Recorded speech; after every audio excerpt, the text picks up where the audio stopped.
A Ferrari crashes in the darkness. A fashion heir falls from a bridge. A billion-dollar lawsuit pits mother against children. And the Agnelli curse strikes again. Indeed, they call them the Kennedys of Italy, not just for their $13 billion fortune, but for their uncanny ability to transform triumph into tragedy with clockwork precision. In their Lake Como villas, where Gianni Agnelli once entertained Jackie Kennedy herself, the espresso cups still bear the same four-letter logo found on millions of Fiat cars, Juventus jerseys, and Ferrari racing machines that form Italy's industrial backbone. And now, the dynasty that survived fascism, 2 world wars, and economic collapse faces its most intimate enemy. Family blood turned courtroom venom as Margherita Agnelli demands billions allegedly hidden from her inheritance, forcing Italy to witness its royal family's private wounds in public display. Thus, in today's episode of Old Money Luxury, we reveal why the Agnellis earned the comparison of Italy's Kennedys, a family blessed with extraordinary wealth and influence, yet haunted by a seemingly endless series of tragedies that money, power, and connections have proven powerless to prevent. You think you've seen it all when it comes to eccentric billionaires? Meet Gianni Agnelli, the man who routinely leapt from his helicopter directly into the Mediterranean Sea, swam ashore at the world's most exclusive hotel, then casually joined Jackie Kennedy for lunch, while his wife wondered which mistress he was entertaining today. This wasn't a movie scene, but a typical Tuesday for Gianni Agnelli, Italy's most powerful man and the undisputed king of sprezzatura, the art of making extraordinary privilege look effortlessly cool. Today, the Agnelli empire stands at $13.5 billion under the stewardship of Gianni's impeccably groomed grandson, John Elkann, a Harvard-educated, multilingual heir who assumed control at 28 when his uncle conveniently died of rare cancer just as succession questions were becoming awkward. Elkann oversees the family's primary wealth factory, Exor N. Fee, a Dutch-registered holding company worth $41 billion that controls Ferrari, valued at $33 billion, owns 29% of Stellantis, parent of Fiat, Chrysler, and 12 other car brands, and maintains its tentacles in everything from Christian Louboutin shoes to The Economist magazine. Juventus Football Club, the 36-time Italian champions, remains firmly in Agnelli hands through Andrea Agnelli, who serves as chairman and regularly entertains himself by poaching star players from less fortunate teams the way normal people upgrade their mobile phones. Their real estate portfolio makes British royalty look like council estate residents. Villa Fresco, a 12-acre Turin compound with private helipad. A modernist concrete fortress overlooking St. Moritz's Lake, a 1920s Corsican villa perched above the Mediterranean, and a Marrakesh compound so exclusive it's deliberately omitted from tourist maps. At their Villa Perosa country estate, where they've hosted everyone from Hollywood royalty to actual royalty, sits a private chapel containing the family mausoleum adorned with marble sculptures that would make Michelangelo question his life choices. Their art collection spans 636 masterpieces by Picasso, Monet, and Bacon, worth billions.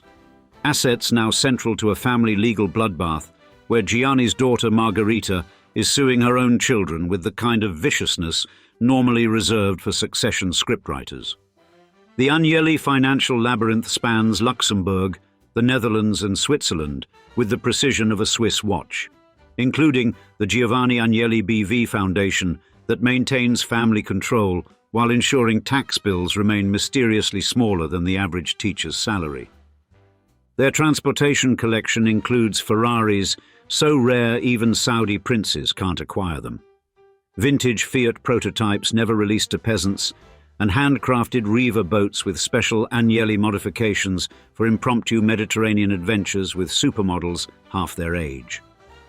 Less publicly discussed are the current generation's romantic entanglements, continuing Gianni's tradition of high-profile affairs conducted with such calculated nonchalance that even Italian tabloids, which would normally sacrifice their firstborns for such gossip, hesitate to publish the details. In a nation where appearances matter more than oxygen, the Agnellis have perfected walking the line between flaunting their Jupiter-sized wealth and maintaining just enough restraint to be worshipped rather than guillotined. A balancing act that has kept them atop Italy's social Everest through war, recession, and political revolutions. And to think this entire opera of wealth, glamour, power, and tragedy began with a single entrepreneurial visionary who looked at horses pulling carriages and thought, "I can do better than this," before most Italians had ever heard an engine roar. The Agnelli Empire began in 1899 when Giovanni Agnelli, a man with aristocratic blood but entrepreneurial fire, slapped down $400 to co-found Fabbrica Italiana Automobili Torino. This laughably small investment, roughly 13,000 modern dollars, or what today's Agnellis might spend on a single dinner, would spawn a fortune that could eventually buy and sell entire Italian regions if they were for sale. While America had Henry Ford, Italy had Giovanni Agnelli. Both men shared the revolutionary idea that automobiles shouldn't just be playthings for the rich, but vehicles for the masses, a concept that would transform society and make them obscenely wealthy in the process. By 1906, Fiat had gone public, and Giovanni, displaying the shark-like business instincts that would become genetic in his descendants, methodically eliminated his co-founders from the equation, buying them out one by one until absolute control rested in his aristocratic hands. During World War I, Giovanni pivoted his automotive factories to military production with the smooth agility of someone who understood that wars, while terrible for humanity, offer spectacular profit opportunities for those who can supply the machinery of death. The 1920s witnessed Giovanni's first power move beyond automobiles when he acquired La Stampa newspaper. Because when you're rich enough, why influence public opinion when you can simply own it outright? That same year, in 1923, the family made their smartest cultural investment by taking over Juventus Football Club, understanding that Italians might forget who made their cars, but would never forget who owned their beloved soccer team. Giovanni's banking ventures demonstrated remarkable foresight. He realized that selling cars was good business, but financing those purchases was even better, essentially getting paid twice for the same vehicle through the miracle of interest rates. The family's complicated tango with Mussolini began when Giovanni received a secret message from Il Duce himself in 1920, leading to a clandestine meeting that would entangle the Agnellis in fascist politics and require some creative historical editing after World War II. Giovanni's appointment as a senator in Mussolini's National Fascist Party in 1923 raised eyebrows then and questions now, though the family prefers to emphasize evidence that Fiat secretly supported the resistance, a convenient historical footnote that helped wash away fascist stains. After the war, when accusations of fascist collaboration swirled around him, Giovanni managed what few industrialists accomplished, emerging from the conflict with his reputation sufficiently intact and his factories still standing, ready to power Italy's economic resurrection. Giovanni established Exor in 1927, creating a financial fortress that would eventually manage the family's diverse empire while ensuring no outsider could ever wrest control from Agnelli hands, regardless of which family member temporarily fell from favor. The Agnelli patriarch's death in 1945 sparked conspiracy theories involving poison and political revenge, though official records cite natural causes. An appropriately mysterious end for a man who lived through 2 world wars while transforming Italy from an agricultural backwater into an industrial powerhouse. All this spectacular business success would soon be overshadowed by a grotesque irony. The family that built its fortune selling vehicles to the world would be repeatedly destroyed by them, starting with a seaplane propeller that would separate Giovanni's son from his head and unleash a century of almost supernatural tragedy. The first stroke of the Agnelli curse fell in 1935, when Edoardo Agnelli's seaplane slammed into the waters near Genoa. The propeller that should have driven him forward instead carved through his neck in a gruesome announcement that death would become the family's most loyal companion. Tragedy struck when Edoardo Agnelli, Gianni's father and heir to the Fiat fortune, died horrifically at age 43 when his seaplane crashed en route to Genoa, his body violently decapitated by the aircraft's propeller. The gruesome death orphaned the 14-year-old Gianni and his sister, leaving them in the care of their eccentric mother, Virginia Bourbon del Monte, a half-American aristocrat famous for keeping a leopard on a leash at the family estate. Death wasn't finished with the children, however, as Virginia herself perished just 10 years later when her car collided with a US Army truck in November 1945, dying a mere 15 days before Gianni's grandfather expired, eliminating 3 generations of Agnelli leadership in a single decade. Gianni himself would cheat death in 1952 when he crashed his Ferrari at tremendous speed, breaking multiple bones, but somehow surviving an accident that would have killed a less fortunate driver, a brush with mortality that didn't remotely slow his fast-living lifestyle.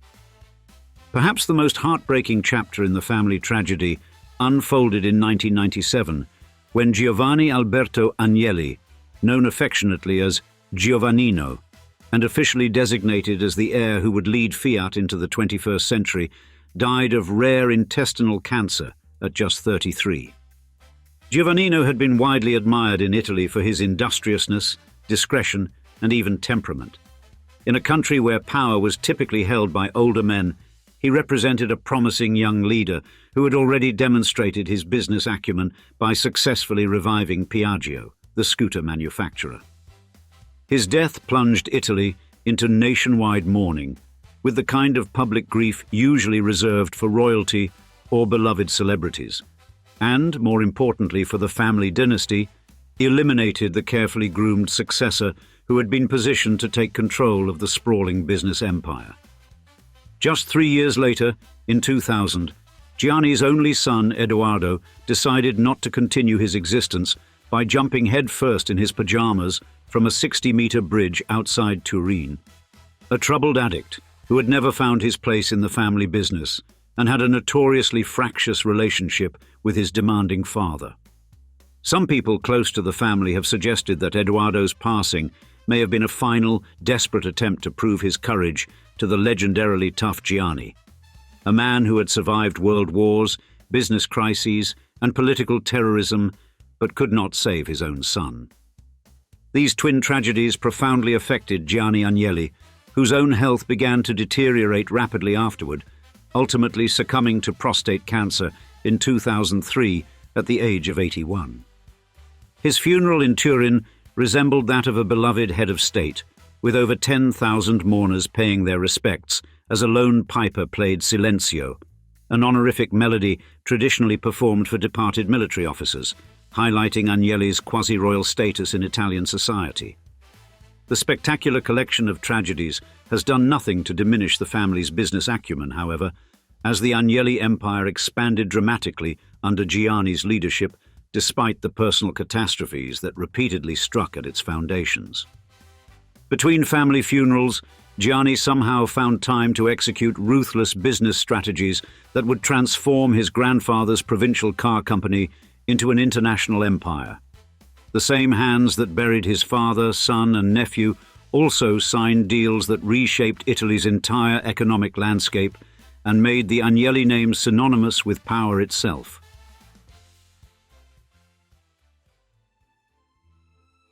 Death may have ruled Gianni Agnelli's personal life, but in business, L'Avvocato himself was the undisputed emperor, a man who could seduce prime ministers with the same ease he charmed Hollywood starlets, and who turned personal tragedies into fuel for conquering global markets.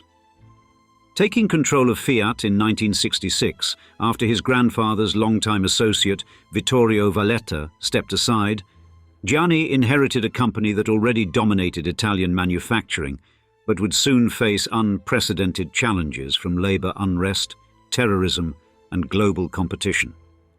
His leadership coincided with Italy's years of lead, a dark period when communist paramilitary organizations like the Red Brigades carried out assassinations and kidnappings of high-profile businessmen and politicians, effectively declaring war on Italy's capitalist class.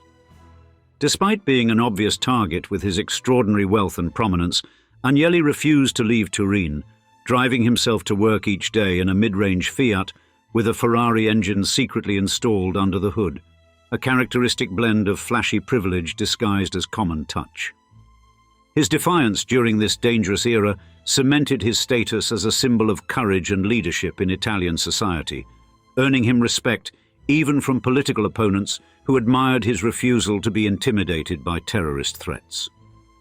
Under his leadership, Fiat expanded its automotive empire through a series of strategic acquisitions, including stakes in Ferrari in 1969, Lancia in 1969, and Alfa Romeo in 1986, consolidating control over virtually every significant Italian automotive brand.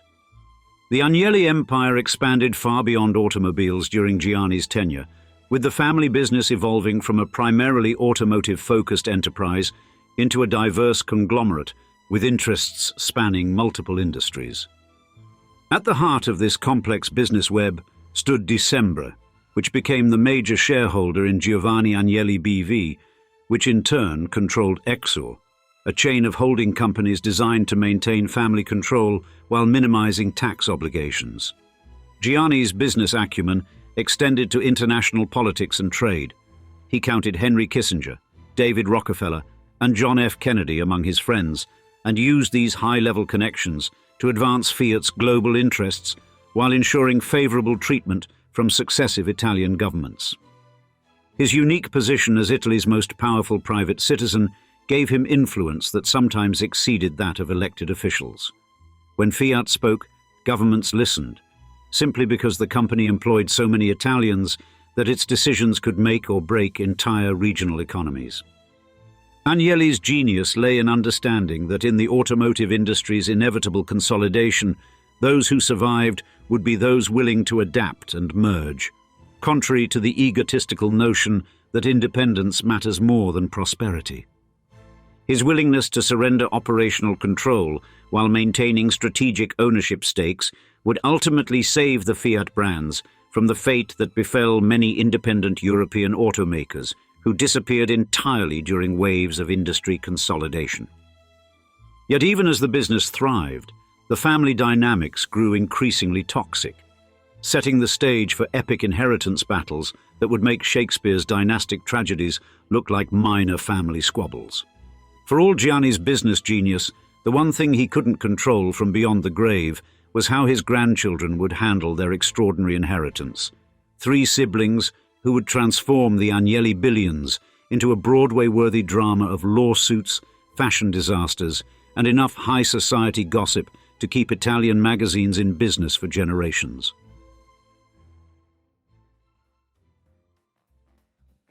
When the dust settled after Gianni's funeral, his 3 grandchildren emerged from the family chaos like characters from different movies. John in a corporate thriller, Lapo in a fashion documentary with adult content warnings, and Ginevra in an understated art house film that critics love but nobody watches. John Elkann, the buttoned-up firstborn with all the personal flash of a tax accountant, grabbed the family throne at 28 when his grandfather's other heirs were either gone or deemed too unstable to handle the billions. During the 2008 financial meltdown, while other billionaires panicked, John coolly walked into Detroit and scooped up struggling Chrysler for pennies on the dollar, ultimately creating automotive giant Stellantis and proving that beneath his boring suits beats the heart of a corporate shark. But it's middle child Lapo who delivers the real entertainment value in this family saga. A man who dresses like he raided a costume shop and whose personal indiscretions would make a rock star blush.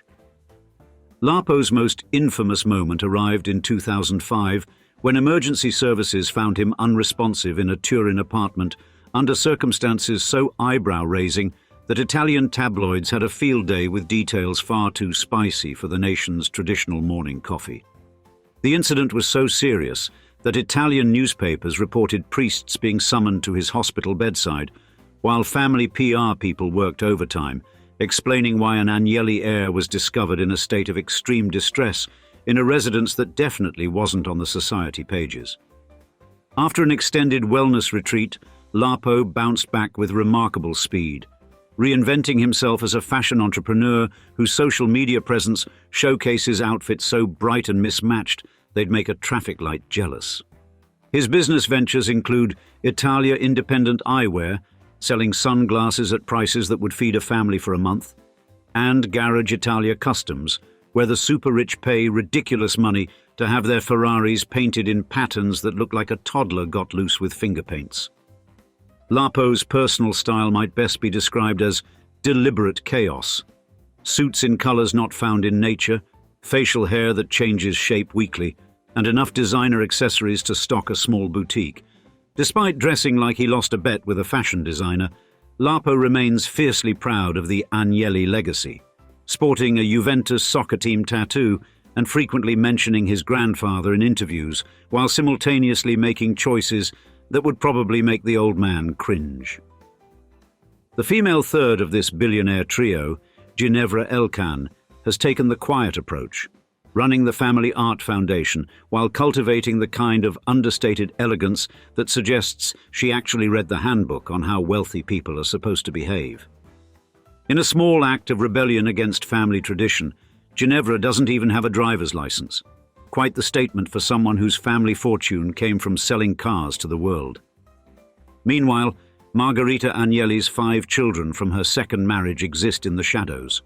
Potential billionaires in waiting who must feel like they're watching their inheritance evaporate while featured in the world's most expensive family fight.